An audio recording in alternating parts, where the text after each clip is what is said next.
Hey guys, അച്ഛനെന്ന് കുറച്ച് മാങ്ങ കൊണ്ടുവന്നിട്ടുണ്ട്. അപ്പം ഞാൻ വിചാരിച്ചു ഇതൊന്ന് അച്ചാറിട്ടേക്കാം. ഈ മാങ്ങേൻ്റെ പേരെന്താണെന്ന് അറിയേണ്ടിയിട്ട് ഞാൻ ജെമിനീനോടൊന്ന് ചോദിച്ചു. അപ്പം ജെമിനി പറഞ്ഞു ഇതിൻ്റെ പേര് തോതാപുരി മാങ്ങ എന്നാണെന്ന്.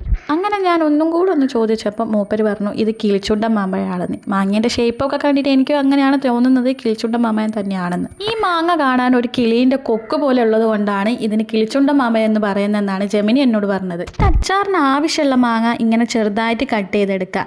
പിന്നെ വെളുത്തുള്ളി, ഇഞ്ചി, പച്ചമുളക് എന്നിവ ആവശ്യത്തിനെടുക്കുക.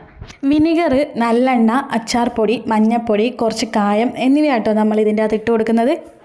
ആദ്യം കുറച്ച് നല്ലെണ്ണ ഒഴിച്ച് കൊടുത്തിട്ട് അതിനുശേഷം അതിൻ്റെ അകത്തേക്ക് കുറച്ച് കടുകും കൂടി ഇട്ട് കൊടുക്കുക കേട്ടോ.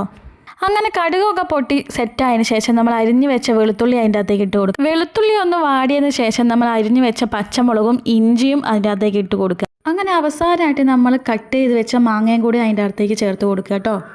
ആദ്യം തന്നെ കുറച്ച് അച്ചാർ പൊടി, പിന്നെ കുറച്ച് കായം, മഞ്ഞൾപ്പൊടി, അവസാനമായിട്ട് വിനിഗറും കൂടെ ഒഴിച്ചു കൊടുക്കുക കേട്ടോ.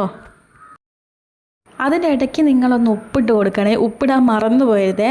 അങ്ങനെ നമ്മൾ അച്ചാർ റെഡിയായി. ഇതൊന്ന് നമുക്ക് ടേസ്റ്റ് ചെയ്ത് നോക്കാം. നമ്മൾ കടയിൽ നോക്കാൻ വാങ്ങുന്നതിനേക്കാളും കുറച്ചും കൂടി ടേസ്റ്റിയുമാണ്, ഹെൽത്തിയാണ് കേട്ടോ.